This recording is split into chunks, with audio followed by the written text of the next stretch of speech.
Hi everyone, Katja here. Today I'm thrilled to introduce the Reading the Globe Classics 2025 read-along, my third and final Reading the Globe announcement. So we'll be diving into 7 incredible classics from around the world, each giving us a unique lens on different cultures, histories and literary traditions.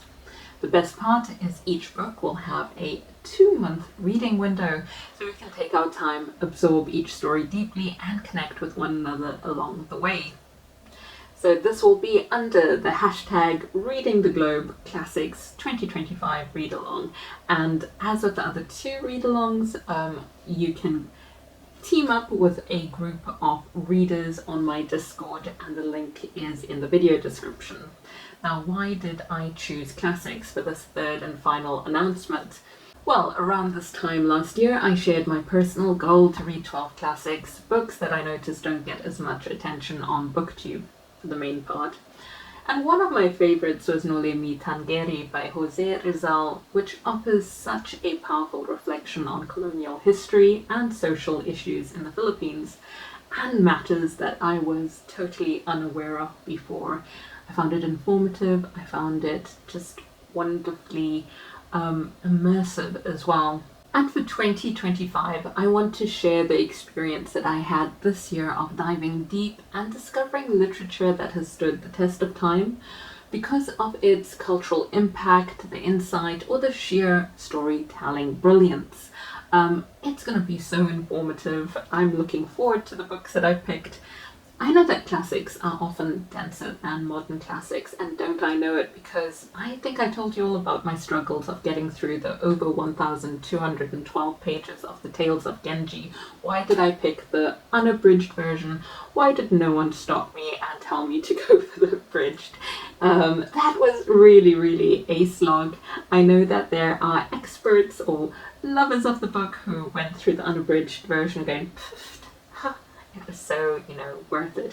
And it was worth it after the 75% mark for me. We all have very different reading experiences.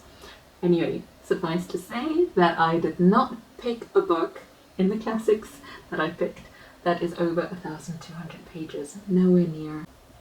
That said, the beauty of very often of classics being denser than modern fiction is that they slow us down, make us think, and let us absorb the layers within each story. And translated classics especially bring us into worlds we may not be familiar with, and I think that's an experience that enriches all of us, especially when we can share that journey together and consider how these stories shape the world that we live in today.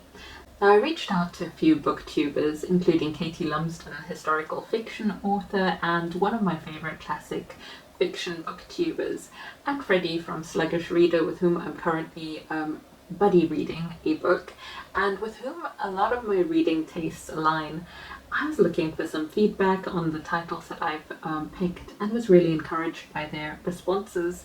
Freddie was drawn particularly to one of the books, and Katie is in for reading 1 book and possibly even 3.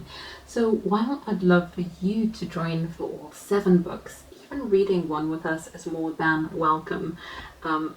So without me waffling on, let's have a look at the 7 books, the lineup.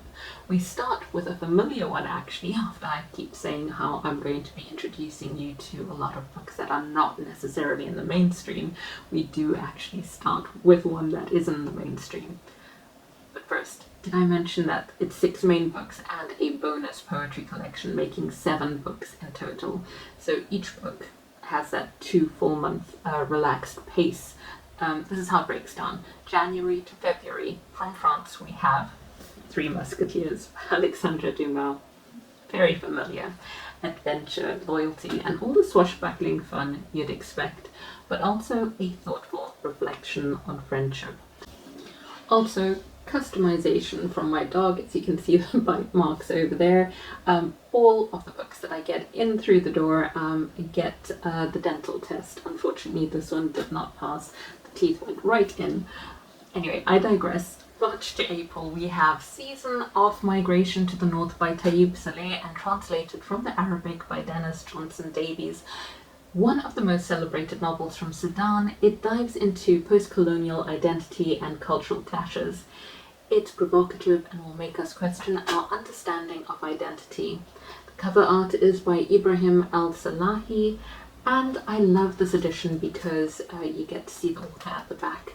Sticking with the same editions, with the Penguin Modern Classics, we have Alexandra Lernet, Holenia Baron Baji, and this is a European classic with surreal twists that challenge our perception of reality, war, and fate.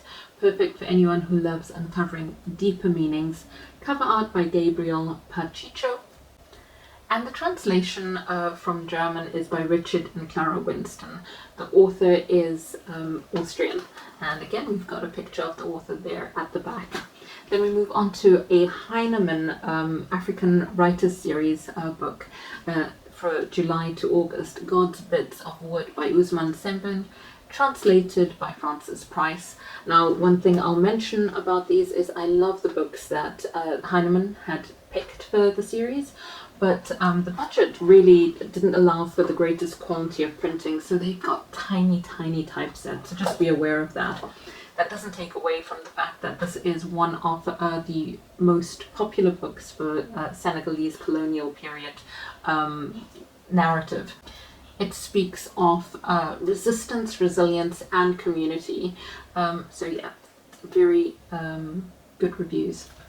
Then we go on to the genealogy of kings, and we've got a very different layout here. I mean, look at the space you get here between the lines and between the margins. I love that you could, if you were the type of person who annotated in a book, you could do that to this book. If you are, shrinking away in horror, I have to admit, I do sometimes annotate straight into a book, but they're books that I'm definitely going to keep, so you won't find me passing that off into a charity shop for you to curse that I have written all over it. So this is the September to October read by Tan Sri Lanang, translated by Professor Muhammad Haji Saleh, a historical epic from Malaysia that transports us to royal courts and ancient battles, offering insight into the traditional interpretation of the origin, evolution, and demise of the great Malay maritime empire, the Malacca Sultanate.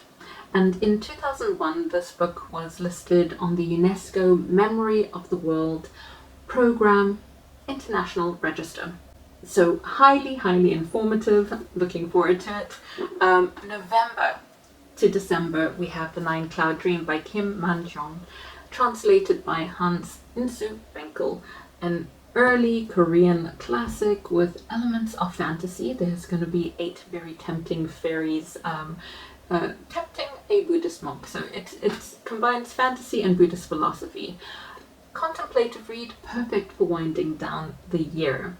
And then, of course, we have the bonus book, Stung with Love, Poems and Fragments by Sappho, a short but powerful collection from the ancient Greek poetess Sappho, perfect as a poetic interlude to refresh and inspire us. And then I will share with you the ones that I didn't include in this in my next video when I talk about what's on my pile of possibilities. But the format for this, the reason I reduced it down to 7 books is I feel like we're always being told to push forward, consume more, move faster, and I sort of got caught in that this year. I've gone over my substantial goal of reading 120 books and read 120 something. I think I'm on 130 something now actually, and some of those books are no longer in my mind, and the ones that have stuck with me are books like this, and I will therefore be reducing down the number of books I'm reading next year. But also I just wanted to share that sort of like experience, and also make it a bit easier for people who, like me, want to read books like this, but you might not have the time to research what it is that you're looking for. So hopefully some of what I'm saying, sharing here is going to go, oh yeah, I would definitely like to read that one or all of them. And if you're kind of thinking, okay, there's only one of those that really spoke to me from the classics, Katja, check out the contemporary and the young adult read-alongs that I have, because in total that comes up to 25 books that I will be reading as the read-alongs in 2025, making for a substantial and well-rounded reading journey.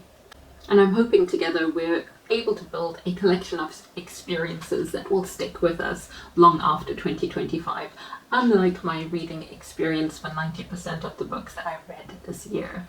And that's the reason I picked the 3 read-alongs. Like I say, to support a community of readers who are genuinely interested in global fiction like me, and whether you're looking to explore this genre in a group or just want guidance on where to start. Because if you don't want to do the Discord, that's fine. The variety I'm providing is meant to fit a wide range of tastes within translated and global fiction.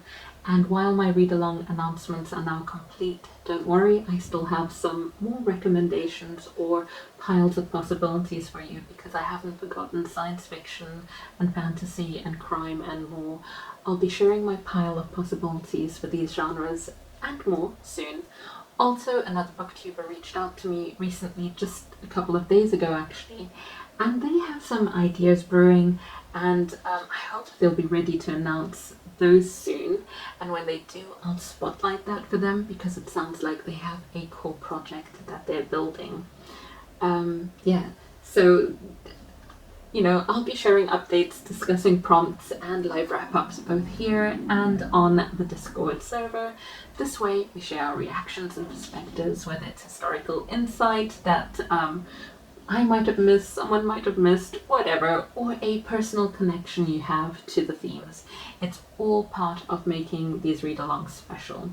Now, if you're taking part by reading these books and sharing your experiences, but you've decided that Discord is not for you, let me know what platform you're on, and I will look for your hashtag of #ReadingTheGlobeClassics2025.